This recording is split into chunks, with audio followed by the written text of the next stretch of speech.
How do you care for your equipment? By not caring. I mean, that's evident. Holy smokes. I think you're taking pest control and like rat's nests to a whole nother level here.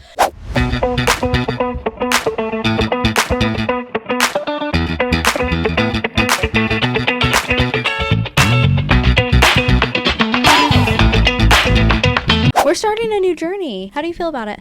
I feel great. I'm excited. We're here to shorten our journey. New year, new us. Getting to the point. Yeah, we're cleansing. A lot of people do start over in January. Yeah. So why not us? Why not join? Out with the old. I have a new girl starting tomorrow.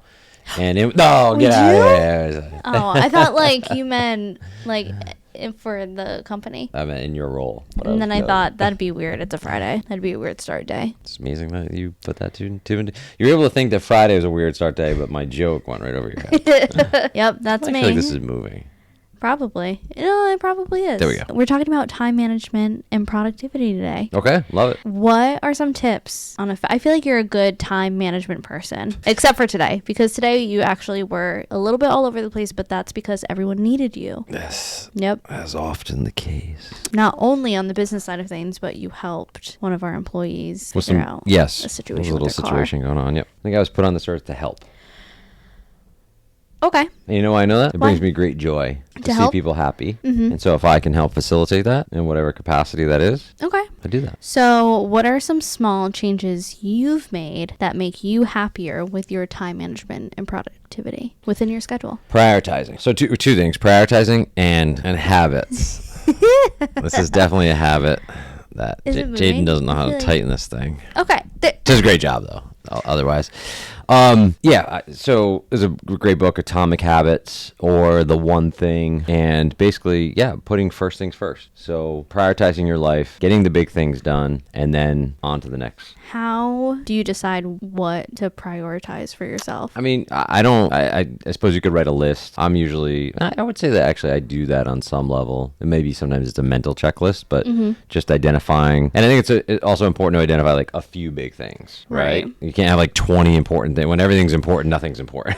Right. You know, so you have to go, okay, let's get these 3 to 5 things. For a company perspective, you know, like our leadership team, we identify 3 things every 90 days, big things that we're going to tackle. Because all the other stuff's going to happen. Like you saw today, right? I got pulled outside. I had to go do this, that. Like those things are... Life keeps on moving and grooving. Yeah, I mean, there's a great video I showed at every company. There's a lot of variations of this video, and you'll see it. But basically, like, you know, the professor puts rocks in a jar and says the jar's full, right? And the class says yes. And then he pours sand into the jar, and it fills in all the empty spaces, right? And then he says, this is full, right? And they all say yes. And then he pours water into the jar. And it's still, like, the water penetrates through the sand. And so you can always fill it, but if you put the water and the sand in first, you won't get the rocks in. So you got to put the big things first. Wow. I like that. What is the biggest time management issue do you think people have in their day-to-day schedule for no matter who they are, what they do? I think it's probably, and I'm guilty of this too, it's distractions. And it's all something that none of us had 20 years ago. It's the phone.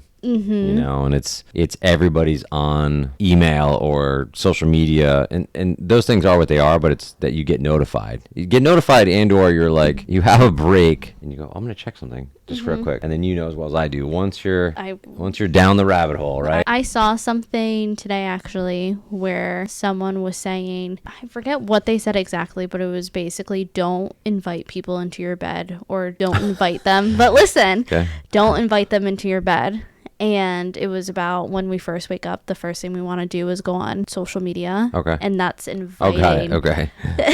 Now I get it. so many things, because you're laying in bed when you first wake up. Generally, And yeah. and most, I would hope. You never know.